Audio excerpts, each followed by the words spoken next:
দাঁড়াও মহল। তুমি আমাকে মহল বলে ডাকলে কেন? তাহলে তাহলে কি বলবো বৌদি?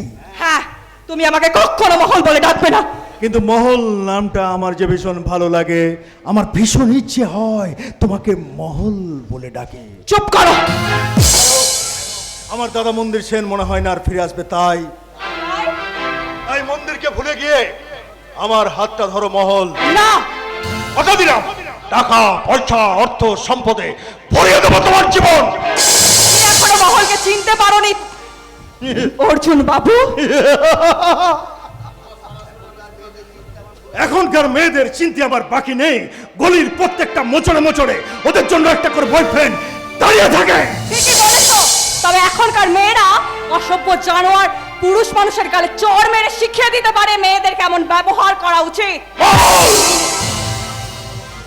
তুমি যদি আমার সঙ্গে এরকম বাজে ব্যবহার করো, আমি কিন্তু বাবাকে বলতে বাধ্য হব। বাবা হার্টের পেশেন্ট, বাবার কানে কথাগুলো গেলে বাবা অসুস্থ হয়ে পড়তে পারেন। চলে যাও তুমি, আর কখনো তুমি আমার সামনে আসবে না। আমি তোমার মুখও দেখতে চাই না।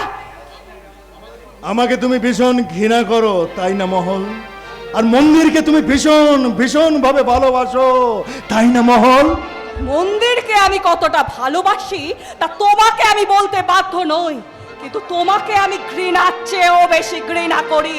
জানি জানি মহল, জানি।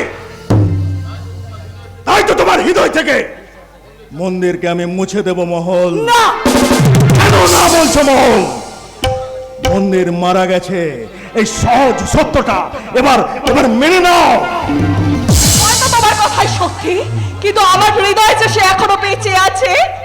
এই মহল যতদিন বাঁচবে, তার হৃদয়, তার মন্দিরও বেঁচে থাকবে। আগুন লাগা বুকটা নিয়ে তোমার কাছে আসি, ভেঙে যাওয়া মনটা নিয়ে তোমায় ভালোবাসি। বুকের মাঝে অনেক ক্ষত, মনের মাঝে যন্ত্রণা, চোখে আমার জলটা দেখো, কান্না দেখতে পাও না? কে তুমি? বলো বলো বলো, কে তুমি? কে তুমি বলো? অর্জুন! অর্জুন!